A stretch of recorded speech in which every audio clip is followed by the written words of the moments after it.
അല്ലു അർജുനെ ഇപ്പോൾ ഗാന്ധി ആശുപത്രിയിലേക്ക് മാറ്റിയിട്ടുണ്ട്. വൈദ്യപരിശോധനയുടെ ഭാഗമായിട്ടാണ് ആശുപത്രിയിൽ എത്തിച്ചത്. നേരത്തെ സുഹേൽ സൂചിപ്പിച്ചതുപോലെ തന്നെ സ്റ്റേഷൻ ജാമ്യം ലഭിക്കുന്ന വകുപ്പുകളല്ല അല്ലു അർജുനെതിരെ ചുമത്തിയിട്ടുള്ളത്. അതുകൊണ്ട് തന്നെ കോടതിയിൽ ഹാജരാക്കിയതിനു ശേഷം മാത്രമേ അല്ലു അർജുന് ജാമ്യം ലഭിക്കുകയുള്ളൂ, അതോ റിമാൻഡ് ചെയ്യുമോ എന്നുള്ള കാര്യത്തിൽ ഒരു വ്യക്തത വരികയുള്ളൂ. അതുകൊണ്ട് തന്നെ നിലവിൽ ഇക്കാര്യത്തിൽ അല്ലു അർജുനെ അറസ്റ്റ് ചെയ്യുമോ അതോ അല്ലു അർജുൻ ജയിലിലേക്ക് പോകുമോ അല്ലെങ്കിൽ റിമാൻഡ് ചെയ്യുമോ അതോ ജാമ്യം ലഭിക്കുമോ എന്നുള്ളൊരു കാര്യത്തിൽ ഏതാണ്ട് ഒരു അരമുക്കാൽ മണിക്കൂറിനുള്ളിൽ തന്നെ കൃത്യമായ ഒരു വിവരം ലഭിക്കുമെന്നാണ് അറിയുന്നത്.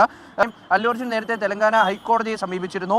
ഈ കേസിലെ FIR റദ്ദാക്കണമെന്ന ആവശ്യവുമായിട്ടാണ് ഹൈക്കോടതിയെ സമീപിച്ചത്. 2 ദിവസം മുൻപ് നൽകിയ ഹർജിയിൽ ഇതുവരെയും ഒരു തീരുമാനമെടുത്തിട്ടില്ല. കേസ് അടിയന്തരമായി പരിഹരിക്കണം, ഹർജി അടിയന്തരമായി പരിഗണിക്കണമെന്നാവശ്യപ്പെട്ട് അല്ലു അർജുന്റെ അഭിഭാഷകർ ഇപ്പോൾ കോടതിയെ സമീപിച്ചിട്ടുണ്ട്. എന്തായാലും അത് ഉച്ചയ്ക്ക് ശേഷം പരിഗണിക്കാം എന്ന് ഹൈക്കോടതി അറിയിച്ചിട്ടുമുണ്ട്. അങ്ങനെയാണ് എങ്കിൽ ഹൈക്കോടതിയുടെ ഒരു തീരുമാനം ഈ കേസിൽ നിർണായകമായി മാറുമോ, അല്ലെങ്കിൽ അത് ഈ അല്ലു അർജുനെ കോടതിയിൽ ഹാജരാക്കുമ്പോൾ അതുകൂടി പരിഗണിക്കപ്പെടുമോ എന്നുള്ളത് കൂടി ഇഘട്ടത്തിൽ നിർണായകമാണ്. അതുകൊണ്ട് തന്നെ ഹൈക്കോടതിയുടെ ഒരു പ്രൊസീജിയേഴ്സിന് വേണ്ടിയിട്ടായിട്ട് ഇപ്പോൾ കാത്തിരിക്കേണ്ടതായിട്ടുണ്ട്. എന്തായാലും അപ്രതീക്ഷിതമായിട്ടായിരുന്നു ഈ ഹൈദരാബാദ് പോലീസിന്റെ ഒരു നീക്കം.